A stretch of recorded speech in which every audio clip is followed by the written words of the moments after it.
Hello everyone, welcome back to precision study. आज हम पढ़ेंगे राष्ट्रीय सेवा योजना बीएससी सेकेंड ईयर, जिसमें हम आज पढ़ेंगे यूनिट 1। इस विषय के हमारे जो लर्निंग आउटकम्स है या जो हमारा अधिगम प्राप्त है, मतलब कि हमें इसे देखने के बाद हम क्या क्या सीखने को मिलेगा। तो इसमें हमें मिलेगा कि युवाओं की परिभाषा जानने को मिलेगा, युवा नीति का इतिहास और युवा विकास में राष्ट्रीय युवा नीति की भूमिका और इसके उद्देश्य और महत्व को हम समझेंगे। साथ ही साथ युवा विकास में अपनी भूमिका को समझेंगे और राष्ट्रीय युवा नीति के महत्वपूर्ण बिंदु को समझेंगे। अब हम बात करते हैं कि आज हम क्या डिस्कस करेंगे, मतलब वी विल डिस्कस। तो हम देखेंगे सब्जेक्ट इंट्रोडक्शन, मतलब कि जो हम पढ़ रहे हैं उसका विषय का प्रस्तावना। साथ ही साथ हम जानेंगे राष्ट्रीय युवा नीति के बारे में, युवा की परिभाषा, राष्ट्रीय युवा नीति के उद्देश्य, युवा नीति की उत्पत्ति एवं इतिहास और इसके साथ ही साथ राष्ट्रीय युवा नीति 2014 के बारे में हम विस्तार से जानेंगे। तो चलिए अब हम देखते हैं सब्जेक्ट इंट्रोडक्शन या विषय का प्रस्तावना। तो इसमें हमारा जो प्रस्तावना उसमें है, राष्ट्रीय युवा नीति युवाओं के लिए सीखने के अवसर, जीवन उपार्जन हेतु विभिन्न अवसरों, अनुभवों के लिए परिस्थितियों का निर्माण करती है। युवाओं को ज्ञान, कौशल और उनकी क्षमताओं को विकसित करने हेतु माध्यम उपलब्ध कराती है। युवा नीति युवाओं को एक जागरूक नागरिक समाज को विकसित करने हेतु, राष्ट्र के विकास हेतु सक्रिय भूमिका निभाने के लिए प्रेरित करती है। साथ ही साथ सामाजिक सामंजस्य, देश के प्रति कर्तव्य एवं देश के विकास में योगदान देने हेतु प्रेरित करती है। अब हम बात करेंगे राष्ट्रीय युवा नीति या नेशनल यूथ पॉलिसी के बारे में। तो राष्ट्रीय युवा नीति भारत के युवाओं के समग्र और सर्वांगीण विकास के लिए पूरे देश की प्रतिबद्धता का प्रतीक है और युवाओं की वांछनीय आकांक्षाओं को पूरा करने के लिए अखिल भारतीय दृष्टिकोण स्थापित करने का प्रयास करती है। राष्ट्रीय युवा नीति को आत्मसात करने से पूर्व यह ज्ञात होना आवश्यक है कि युवा कौन है, राष्ट्रीय युवा नीति के उद्देश्य क्या है, युवा नीति कौन तय करता है और राष्ट्रीय युवा नीति का इतिहास क्या है और साथ ही साथ राष्ट्रीय युवा नीति किस तरह से कार्य करती है। अब हम जानते हैं कि युवा कौन है, युवा की परिभाषा क्या है। वैसे तो कई लोग अलग अलग तरीके से युवा की परिभाषा बताते हैं। कोई कहता है कि ये वायु को उल्टा कर दें तो युवा बन जाता है, और साथ ही साथ ये बोलते हैं कि जो युवा है वो किसी भावी पीढ़ी या हम बोलेंगे भविष्य का नागरिक होता है। युवा एक जागरूक व्यक्ति होता है। तो हम इसमें जानते हैं कि राष्ट्रीय युवा नीति 2014 के अनुसार युवा क्या है। तो राष्ट्रीय युवा नीति 2014 में युवाओं को 15 से 29 वर्ष की आयु के रूप में परिभाषित किया गया है। यह आयु समूह भारत की जनसंख्या का 27.5% है। 12वीं पंचवर्षीय योजना खंड 2 2013 के अनुसार 2011 की जनगणना में 10 से 35 तक 563 मिलियन युवाओं की गणना की गई है। अब हम बात करते हैं कि जो राष्ट्रीय युवा नीति है उसके उद्देश्य क्या है।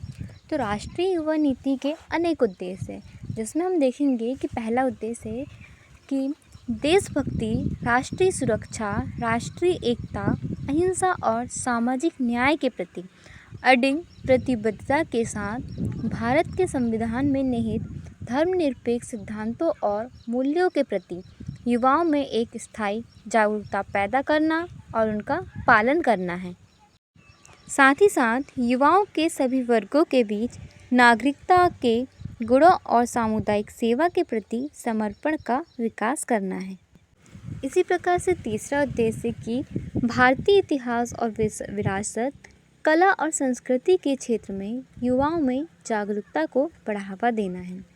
चौथा है युवाओं को उचित शैक्षिक और प्रशिक्षण के अवसर प्रदान करना और रोजगार के अवसरों और उद्यमशील मार्गदर्शन और वित्तीय ऋण सहित अन्य सेवाओं के संबंध में जानकारी तक पहुंच को सुगम बनाना है। इस नीति का पांचवा उद्देश्य है कि युवाओं के सभी वर्गों के लिए स्वास्थ्य, सूचना और सेवाओं तक पहुंच को सुविधाजनक बनाना और ड्रग्स और अन्य प्रकार के मादक द्रव्यों के सेवन को दृढ़ता से रोकता है। बीमारी जैसे HIV एड्स को दूर करता है, उपायों को सुरक्षित करता है, नशा मुक्ति और प्रभावित व्यक्तियों को मुख्य धारा में लाने के लिए और युवाओं की प्रचुर ऊर्जा के लिए रचना आउटलेट के रूप में खेल और मनोरंजन सुविधाओं की उपलब्धता को बढ़ाता है। छठवें उद्देश्य की बात करें तो व्यक्तिगत चरित्र का निर्माण करने और विकासात्मक कार्यक्रमों के लक्ष्यों के प्रति प्रतिबद्धता की भावना उत्पन्न करने के लिए युवाओं में स्वयं सेवा की भावना को बनाए रखना और सुदृढ़ करना है। साथ ही साथ हमारा इसका उद्देश्य है कि युवाओं में एक अंतर्राष्ट्रीय परिप्रेक्ष्य बनाने और उन्हें शांति और समझ को बढ़ावा देने और एक न्यायोचित वैश्विक आर्थिक व्यवस्था की स्थापना में शामिल करने के लिए है। इसी प्रकार इसका 8वां उद्देश्य है कि विभिन्न सामाजिक, आर्थिक और सांस्कृतिक क्षेत्रों में युवा नेतृत्व का विकास करना और गैर सरकारी संगठनों, सहकारी समितियों और युवाओं के गैर औपचारिक समूहों की भागीदारी को प्रोत्साहन करना है।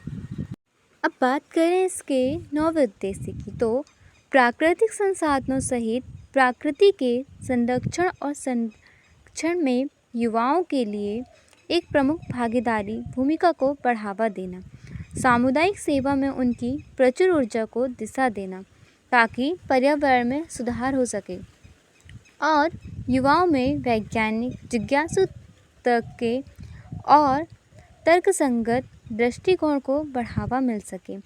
पीढ़ी और युवाओं को ऐसी यात्राएं करने के लिए प्रोत्साहित करने के लिए जो उन्हें भारत और विदेशों में विविधता के बीच सांस्कृतिक सद्भाव से बेहतर ढंग से परिचित कराया जा सके। अब हम जानेंगे कि जो युवा नीति है उसकी उत्पत्ति एवं इतिहास के बारे में। तो जानते हैं कि 1968 में योजना आयोग ने गैर छात्र युवाओं के कल्याण के लिए कार्यक्रम और नीतियों पर कार्यदल नियुक्त किया। उपरोक्त कार्य समूह की सिफारिशों के परिणाम स्वरूप शिक्षा मंत्रालय को शिक्षा और युवा सेवा मंत्रालय के रूप में पंजीकृत किया गया था।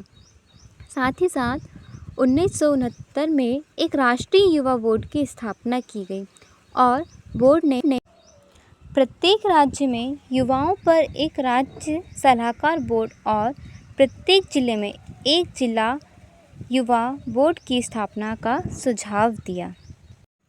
अभी तक तो हमने जाना युवा नीति के बारे में। अब हम जानेंगे राष्ट्रीय युवा नीति 2014 के बारे में, जिसे हम बोलेंगे नेशनल यूथ पॉलिसी 2014। तो राष्ट्रीय युवा नीति 2014 भारत के युवाओं की समकालिक स्थिति एवं युवाओं के सर्वांगीण विकास में आने वाली चुनौतियों को ध्यान में रखते हुए उन सभी हितधारकों के कर्तव्य एवं अधिकारों को दर्शाती है, जिससे भारत की युवा सक्षम, सशक्त और आत्मनिर्भर बनकर भारत के वर्तमान एवं भविष्य में समाज के विकास में अपना सकारात्मक योगदान कर सकते। साथ ही साथ राष्ट्रीय युवा नीति 2014 में भारत के युवाओं के विषय में संपूर्ण नज़रियों को दर्शाता है, जो इस प्रकार से है कि देश के युवाओं को अपनी पूर्ण क्षमता को विकसित करने के लिए सशक्त बनाना तथा उनके माध्यम से भारत को अंतर्राष्ट्रीय समुदाय में उसका सही स्थान दिलाना है। अब हम बात करते हैं कि राष्ट्रीय युवा नीति 2014 में भारत सरकार तथा सभी हितधारकों हेतु निम्नलिखित 5 परिभाषित उद्देश्य को प्राप्त करने का लक्ष्य रखा गया है। तो वो क्या क्या लक्ष्य है उनके बारे में हम एक एक करके जानेंगे। तो वो इस प्रकार है। इसमें जो पहला है वह कि भारत के आर्थिक विकास में स्थायी योगदान कर सकने वाली उत्पादन श्रम शक्ति को तैयार करना है। साथ ही साथ ऐसी मजबूत और स्वस्थ पीढ़ी का विकास करना जो भविष्य की चुनौतियों का सामना करने में सक्षम हो सके। थर्ड है देश में राष्ट्रवाद की भावना को बढ़ाने के लिए सामाजिक मूल्यों की शिक्षा दी जाना तथा सामुदायिक सेवा को बढ़ावा दिया जाना है।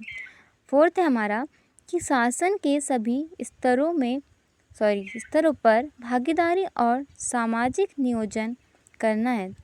5वां है जोखिमग्रस्त युवाओं की सहायता करना तथा सभी वंचित और उपेक्षित युवाओं को समतामूलक अवसर प्रदान करना है। तो इस प्रकार से थे हमारे राष्ट्रीय युवा नीति 2014 के भारत सरकार तथा सभी हितधारकों हेतु 5 परिभाषित उद्देश्य, जो कि सभी एनएसएस स्वयंसेवकों के लिए बहुत ही आवश्यक। तो फ्रेंड्स, इस प्रकार से थी हमारी यूनिट 1 और यूनिट 1 में भी ये हमारा पार्ट 1 था। Thanks for watching.